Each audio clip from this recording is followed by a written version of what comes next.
د سلام په وړاندې کولو ښه راغلاست درته وایم. قدرمنو لیدونکو، پام وکړئ زموږ د نن ورځې تازه او مهمو خبرونو ته. د افغانستان بانک طالبانو د نړیوالو بشري نغدي مرستو د بندیدلو راپورونه رد کړل. د طالبانو تر کنټرول لاندې د افغانستان بانک هغه راپورونه رد کړي چې وایي نړیوالو له افغانستان سره بشري نغدي مرستې بندي کړي دي. د بانک نن پر خپل ټویټر پاڼه په یو بیان کې ویلي چې له افغانستان سره د نړیوالو له لوري د بشري مرستو د بندېدو راپورونه حقیقت نه لري او له رسنیو غواړي چې د بېطرفۍ اصل ته پاملرنه وکړي تر څو عامه ذهنونه مغشوش نسي. په بیان کې په دې اړه چې آیا د نړیوالو نغدي مرستې تر اوسه دوام لري نور جزئیات نه دي ورکړل سوي، خو د بانک چې له معمول سره سم به کابل ته هره اونۍ د شاوخوا 40 میلیونه ډالرو د رسېدو پخلی کاوه، په وروستیو شاوخوا 4 اونیو کې په دې اړه رسما څه نه دي ویلي. نړیوالو چې له کار او تعلیم څخه د ښځو د راګرځولو په اړه د طالبانو د حکومت په وروستیو اقداماتو سخت انتقادونه کړي، تر اوسه کابل ته په اونۍ کې د میلیونونو ډالرو نغدي پیسو د لیږد د بندېدو په اړه رسمي څرګندونې نه دي کړي.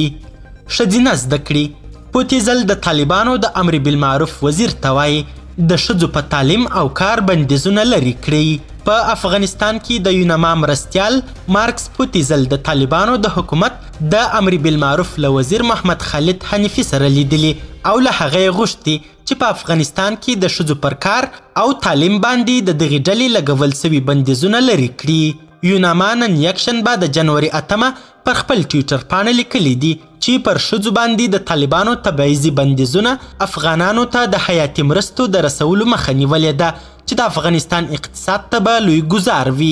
له خالد حنیفي سره د مارکس پوتیزل ملاقات ته په اشارې په ټویټر کې په خپور سوي بیان کې لیکل سوي دي د ملګرو ملتونو استازي د ښځو په تعلیم او په خیریه ادارو کې په کار د لګول سوي بندیزونو د ژر تر ژره لرې کېدو غوښتنه وکړه.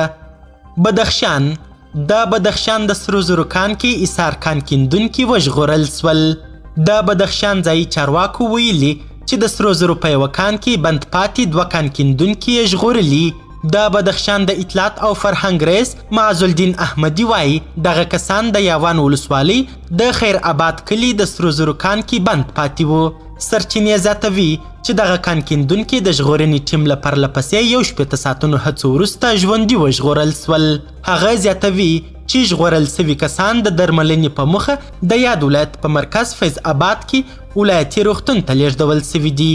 د راپورونو له مخې د تېرې پنجشنبې مازدیګر د یاوان ولسوالۍ د منزل دشت سیمې خیر آباد کلي کې د سرو زرو پر یوه کان د تپې ښویېدو له امله یو شمېر کسان تر خاورو لاندې بند پاتې وو. کندهار ولایت کې د 2 کسانو مړي وموندل سول. کندهار کې سیمه ییزې سرچینې وایي چې په دغه ولایت کې د 2 ناپېژنده کسانو مړي وموندل سول. سرچینې یکشنبه د مرغومي پر 18 نیټه وایي چې دغه مړي په جلا جلا توګه د ارغنداب ولسوالۍ د ژوندیو هدیرو له سیمې او د سپین بولدک ولسوالۍ د برکت له تنګي موندل سوي دي. د سرچینو په وینا موندل سوي مړي د پېژندلو وړ نه دي. په همدې حال کې کندهار کې ځایي سرچینې وایي چې د ښار 2 چوکیداران د شخصي دښمنیو له امله وژل سوي دي. ځایي سرچینې زیاتوي چې دغه 2 کسان د یکشنبې شپه د کندهار ښار د 14مې حوزې په اړوند برخو کې وژل سوي دي. په دې وروستیو کې په بېلابېلو ولایتونو کې مرموزې وژنې زیاتې سوي دي.